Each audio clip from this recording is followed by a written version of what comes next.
मुख्यमंत्री भजनलाल शर्मा आज रोडवेज की नई बसों को हरी झंडी दिखाकर उन्होंने रवाना किया। तस्वीरें आप देख लीजिए। मुख्यमंत्री ने अमर जवान ज्योति से रोडवेज बसों को रवाना किया। मुख्यमंत्री ने 128 ब्लू लाइन और 7 ग्रामीण बसों की सौगात दी है। इस दौरान डेप्यूटी सीएम यानी कि डॉक्टर प्रेमचंद बैरवा, सांसद मंजू शर्मा भी मौजूद रही। ये बसें नवीनतम प्रदूषण मानक और तकनीकी युक्त है। इन 128 ब्लू लाइन बसों का प्रदेश भर में आगारवार आवंटित भी किया गया। यात्री सुविधा के दृष्टिगत पिछले 1 महीने में निगम द्वारा कुल 300 बसों को समावेशित किया गया है। ग्रामीण बस सेवा का नाम आपणी बस राजस्थान रोडवेज रखा है।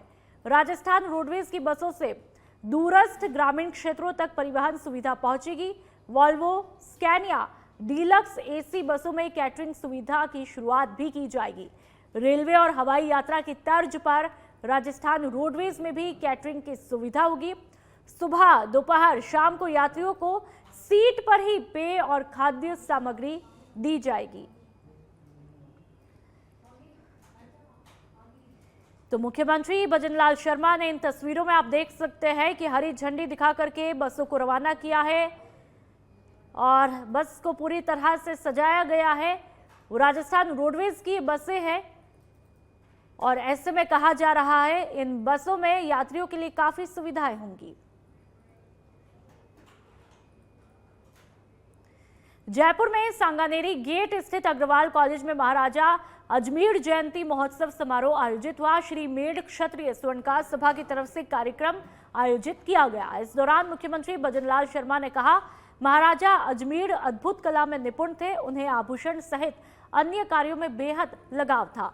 स्वर्णकार समाज देश की अर्थव्यवस्था को मजबूत करने का काम करता है। स्वर्णकारों का काम पीढ़ी दर पीढ़ी चला आ रहा है। महाराजा अजमेर ने परंपरा को आगे बढ़ाने का काम किया है। कर्म ही पूजा है। किसी भी काम को यदि निष्ठा से किया जाए, जो कला आपके पास है वो दुनिया में किसी के पास नहीं है और उसका फल भी मिलता है। हमारा ये समाज जनमानस के अंदर एक अर्थव्यवस्था को मजबूत करने का काम करता है। और मैं आपको बताना चाहता हूं कि आप वो लोग हैं जो आमने नाम पर विश्वास करता है। अभी सोनी जी कह रहे थे, अरे मैंने कोई गलत नहीं कहा। मैं यही कहना चाहता हूं आप लोगों से, वो किसी पर भी विश्वास नहीं करेगा। अगर कहीं दूसरी जगह गलती से अगर वो जयपुर से बाहर रहता है या किसी कस्बे से बाहर रहता है, अगर किसी दूसरे सुनार के पास भी अगर वो चला गया तो वहां से वापस आकर के एक जो परंपरागत जो उसका सुनार है उसके पास जरूर जाएगा और उसी के ऊपर वो विश्वास करेगा। क्योंकि हमने देखा है आपके जो संबंध हैं वो पीढ़ी दर पीढ़ी है। किसी की 10 पीढ़ी, 20 पीढ़ी, 25 पीढ़ी ध्यान नहीं है, लेकिन लगातार हम देख रहे हैं कि जिनके यहाँ हम जाते हैं, हमारे बच्चे भी उनके यहाँ जाने लग गए।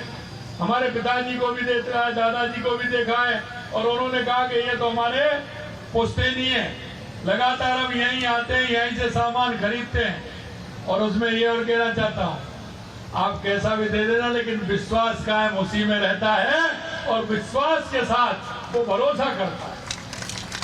और इसलिए समाज में आपका स्थान है। समाज में लोग आपका विश्वास करते हैं। आपका वो विश्वास कायम रहे, इसके लिए हमें आगे बढ़ना है।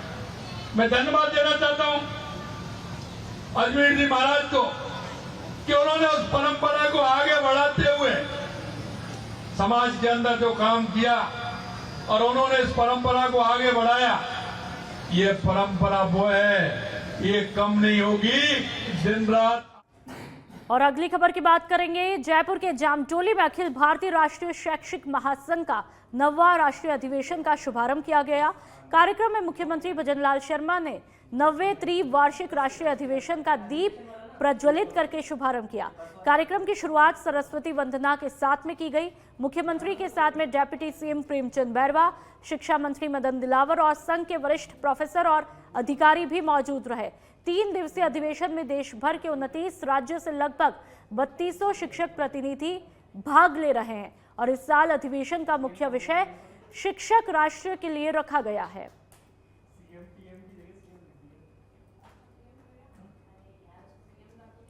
तो सीएम भजनलाल शर्मा ने अधिवेशन का शुभारंभ किया। मंच की ये तस्वीरें। इस कार्यक्रम में डेप्यूटी सीएम प्रेमचंद बैरवा भी पहुंचते हैं। भारत को विश्व की सबसे बड़े तेज गति से बढ़ती हुई अर्थव्यवस्था वाला देश बना दिया। देश में यशस्वी देश को स्वदेशी को केंद्रित कर नई शिक्षा नीति को लागू कर दिया। आत्मनिर्भर भारत, सशक्त भारत, समृद्ध भारत की ओर बढ़ता भारत आज लगने लगा है कि भारत फिर से अपने पुराने वैभव की ओर बढ़ रहा है। उसका अपना पुराना खोया हुआ वैभव लौट रहा है।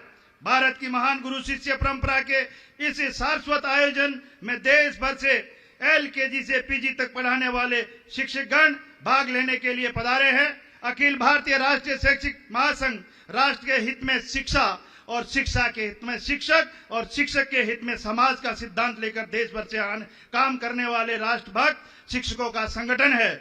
आचार्य चाणक्य ने कहा था कि एक आदर्श शिक्षक से चरित्र, कर्तव्यनिष्ठ और अपने विषय का पूर्ण ज्ञाता होना चाहिए। शिक्षक राष्ट्र का निर्माता होता है और उसके हाथों में ही भविष्य का निर्माण और विनाश होता है। आज देश भर से हजारों शिक्षक कार्यकर्ता एकत्रित हुए हैं। तो यह केवल एक सम्मेलन नहीं, बल्कि राष्ट्र निर्माण के संकल्प का महायज्ञ है। यह मंच वो है जहां राष्ट्र के हित में शिक्षा और शिक्षा के हित में शिक्षक और शिक्षक के हित में समाज का त्रिसूत्रीय वाक्य जो है उसको साकार करने के लिए हम निकले हैं। मित्रों, मैं ये भी कहना चाहता हूं, क्योंकि इस देश के अंदर जो आपदाएं झेली हैं, क्यों इस देश में कभी हूण आए, कभी कुषाण आए, कभी इस्लाम आया तो अंग्रेज आए, उन्होंने जिस तरह से हमारी पीढ़ियों को, आप सभी महसूस करते होंगे कि उन्होंने कितनी लड़ाइयां लड़ी हैं, उनके अंदर कितना मनोबल उनके अंदर होगा, जिन्होंने सभी को परास्त करते हुए इस राष्ट्र की नीति को रखने का काम किया। हमें यह भी सोचना होगा। मैं आपको यह भी बताना चाहता हूं कि आज आवश्यकता इस बात की है कि राष्ट्र की संस्कृति, राष्ट्र का विचार, उसको आगे हमें कैसे बढ़ाना है। और अब धौलपुर की बात करेंगे, सरमथुरा से खबर, जहां पर श्रद्धालुओं से भरा टेम्पो अनियंत्रित होकर के पलट जाता है। हादसे में करीब 20 लोग घायल हुए हैं। सभी घायलों को सरमथुरा अस्पताल में एडमिट करवाया है। केला देवी मंदिर से दर्शन करके वापस लौट रहे थे सभी श्रद्धालु और घायल हो जाते हैं। सरमथुरा उपखंड में कंचनपुरा पेट्रोल पंप के पास की घटना बताई जा रही है। तो इस हादसे में 20 लोग घायल हुए हैं। सभी को अस्पताल में एडमिट करवाया है। तस्वीरें आप देख लीजिए। घायलों का ट्रीटमेंट यहां पर जारी है। केला देवी मंदिर दर्शन करने ये तमाम श्रद्धालु जाते हैं और आते वक्त हादसा हो जाता है। अनियंत्रित होकर के ये गाड़ी पलट जाती है और कई लोग जख्मी हो जाते हैं। ये किसी ने बताया था कि 4 पहिया वाला जो टेम्पो ट्रैक से होता है, उसमें सवारी आ रही थी बीलोनी से, वो कंचनपुरा पेट्रोल पंप के पास पलट गया, जिसमें 26 लोग घायल हुए। 3 बुरी तरह घायल हुए, एक को हेड इंजरी है और 2 के फ्रैक्चर है। बाकी को सबको भर्ती कर लिया गया है अस्पताल में। सबका ट्रीटमेंट जारी है।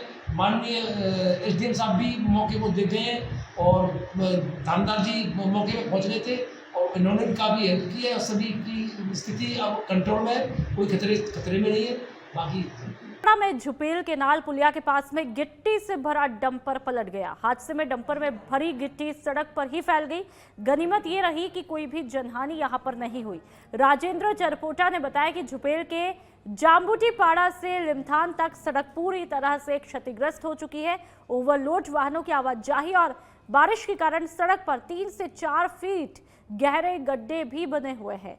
ये सड़क बड़े हादसे का खतरा बनी हुई है।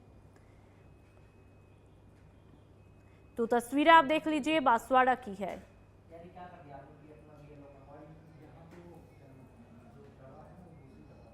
तिजारा में दिवाली त्योहार को मद्देनजर रखते हुए खाद्य सुरक्षा आयुक्तालय जयपुर की तरफ से मिलावटी खाद्य पदार्थों के विरुद्ध विशेष अभियान की शुरुआत की गई है। खाद्य सुरक्षा और औषधि नियंत्रण विभाग के आयुक्त डॉक्टर टी शुभमंगला और जिला कलेक्टर किशोर कुमार के निर्देशन में यह अभियान चलाया जा रहा है। त्योहारी सीजन में दूध, मावा, घी, तेल, नमकीन और मसालों की बढ़ती खपत को देखते हुए विभाग ने जिले में व्यापक निरीक्षण और सैंपलिंग अभियान शुरू किया है। अभियान की शुरुआत 5 अक्टूबर को तिजारा क्षेत्र में की गई, जहां पर खाद्य सुरक्षा विभाग की टीम ने तड़के सुबह बड़ी कार्रवाई करते हुए 4200 लीटर मिलावटी दूध जब्त करके नष्ट करवाया। राजस्थान सरकार द्वारा शुद्ध आहार मिलावट पर वार दीपावली का अभियान चलाया गया है, जिसमें हमारी खाद्य आयुक्त डॉक्टर टी शुभमंगला एवं जिला कलेक्टर किशोर कुमार जी के निर्देश में ये कार्रवाई चल रही है। हमें मुखबिर की तरह मुखबिर के तहत एक सूचना मिली थी कि तिजारा के अंदर मिलावटी दूध का कारोबार हो रहा है। उसके तहत आज हमने सुबह 4 बजे हमारी टीम को फिरोजपुर रोड पे खड़ा किया और उसकी रेकी करी कि कितने बजे वो गाड़ी निकलेगी, और अप्रोक्स 6:30 बजे हमने उस गाड़ी को ट्रैक कर लिया और उस गाड़ी को पकड़ा। गाड़ी का मालिक आदिल सन ऑफ अलीम, ग्राम पालपुर तिजारा, उम्र 22 वर्ष है, जिसने मैसर्स आदिल के नाम से लाइसेंस ले रखा है। हमने MFTL पर उसके दूध की जांच करी। दूध में प्रारंभिक मिलावट मिली गई, जिससे हमने उसके लीगल सैंपल लिए और करीब 4000 लीटर दूध था, जिसको हमने मौके पर यह बना। और अब चौक के उनियारा से खबर, जहां पर चारागाह में एक युवक का शव मिलने से सनसनी फैली है। बोसरिया पंचायत के चारागाह में यह शव मिला है। मृतक रामकेश मीणा का अंतिम संस्कार किया गया। नम आंखों से ग्रामीणों और परिजनों ने अंतिम विदाई दी। शव यात्रा में नरेश मीणा भी शामिल हुए। घटना को लेकर के लोगों में अभी भी गुस्सा है। तो आप तस्वीरें देख लीजिए, यहाँ पर नरेश मीणा भी इस अंतिम संस्कार में शामिल होते हैं। चारागाह में एक युवक का शव मिला है, जिसके बाद में परिजनों का रो रो कर बुरा हाल है। धौलपुर और करौली जिले में जोरदार बारिश हुई है, जिससे पार्वती बांध के कैचमेंट एरिया में पानी पहुंचा है। गेज मेंटेन करने के लिए जल संसाधन विभाग ने बांध के 2 गेट खोल करके पानी पार्वती नदी में रिलीज किया। जल संसाधन विभाग के सहायक अभियंता ने बताया कि हर घंटे गेज का अपडेट लिया जा रहा है। अगर आने वाले दिनों में बारिश और होती है तो निश्चित तौर पर पानी रिलीज किया जा सकता है। उधर पार्वती नदी उफान पर होने की वजह से जिला प्रशासन ने अलर्ट भी जारी किया है। साथ ही लोगों को सुरक्षित रहने की हिदायत दी है और संबंधित सरपंच, हल्का पटवारी और गिरदावरों को निगरानी रखने के निर्देश दिए हैं। धौलपुर और करौली में जोरदार बारिश होती है। सवाई माधोपुर के बौली में एक युवक जलदाय विभाग कार्यालय स्थित पानी की टंकी पर चढ़ जाता है। युवक की पहचान मित्रपुरा थाना क्षेत्र के गोल गांव के रहने वाले हरज्ञान गुर्जर के रूप में हुई, जो कि अपने गांव में बंद पड़े आम रास्ते को खुलवाने के लिए लंबे समय से मांग कर रहा था। सुनवाई नहीं होने पर वह पानी की टंकी पर चढ़ जाता है। जानकारी के मुताबिक पिछले 2 साल से गांव में आम रास्ते पर अतिक्रमण किया गया है, जिसके चलते ग्रामीणों को आने जाने में भारी परेशानियां हो रही है। फिलहाल पुलिस और प्रशासन हरज्ञान गुर्जर को समझाने की कोशिश कर रही है। तो यहाँ पर युवक अपनी मांगे बनवाने के लिए पानी की टंकी पर चढ़ जाता है। ये कोई पहली दफा नहीं है। राजस्थान में आए दिन लोग आजकल इस अनोखे तरीके को अपना रहे हैं। रास्ता बंद कर मानत निकलवाई नहीं निकलवाई बंद कर दिया कत 3 पीढ़ी सु रस्तो जो मारा दादी सुता सु मारो दादी निकलो तो मारो पिताजी निकलो तो दोनों साल तैयार मैं बूढ़ा गया जिन्हें बंद कर दिया। ग्राम गोहड़ा का जो गोल का काकड़ में रस्तो जर गोल का काकड़ में जमी दिया 4 बीघा जीवा रस्तो निकलो तो ठेठ पहुंच जन्म गोल रास्ता बंद कर मानत निकलवाई नहीं निकलवाई बंद कर दिया कत 3। और अब डीडवाना की बात कर लेते हैं, जहां पर पिछले 4 दिनों में हुई बारिश से खरीफ की फसलों को भारी नुकसान पहुंचा है। भजनलाल सरकार ने प्रशासन को फसल खराबे का आकलन करने के निर्देश दिए हैं। जिला कलेक्टर डॉक्टर महेंद्र खड़गावत ने राजस्व विभाग के अधिकारियों को खेतों में जा करके फसल खराबे का आकलन करके रिपोर्ट तैयार करने के निर्देश दिए हैं। बीते दिनों मौसम में अचानक से बदलाव हुआ, जिसके बाद में बारिश होने से खेतों में पककर तैयार खड़ी फसलों को भारी नुकसान पहुंचा था। और ये तस्वीरें आप देख लीजिए। क्या निर्देश दिया सर, किस तरह से कार्रवाई की जाए? पिछले 3-4 दिन से लगातार जो बारिश हुई है उससे किसानों की फसलों को भारी नुकसान पहुंचा है। क्योंकि गिरदावरी का काम जिले में चल रहा है और 90% से ज्यादा गिरदावरी हम पूरी कर चुके हैं, लेकिन सभी एसडीएम और तहसीलदार और गिरदावर और पटवारियों को ये कहा गया है कि जो 3-4 दिन में खराबा हुआ है उसको भी गिरदावरी में उसकी गिरदावरी वापस करें और उसको जो गिरदावरी चल रही है उसमें सम्मिलित करें। तो जो भी नुकसान हुआ है, राज्य सरकार जितना भी इनको मुआवजा देगी, हम चाहते हैं कि जल्दी से जल्दी वो मुआवजा किसानों तक पहुंच जाए। मैं टिरोना जिला कलेक्टर को धन्यवाद देता हूं कि उन्होंने समय पर या तुरंत प्रभाव से आज से 4 रोज पूर्व जब बारिश हुई थी उस समय आपके सहयोग से खबर लगाई गई और अवगत करवाया गया और उसके तुरंत संज्ञान लिया कलेक्टर साहब ने। इसके लिए मैं उनका तहे दिल से आभार और धन्यवाद भी ज्ञापित करता हूं। पर साथ साथ यह भी उन्हें अवगत करवाना चाहता हूं कि वो अपने आला अधिकारियों को समय पर मॉनिटरिंग करें और उस जो कार्य जो उन्होंने सौंपा गया है उसको प्रभावी रूप से किस प्रकार से सुचारू और व्यवस्थित किसानों को राहत प्रदान करने के लिए वो क्या कार्य कर रहे हैं या नहीं कर रहे हैं उसकी मॉनिटरिंग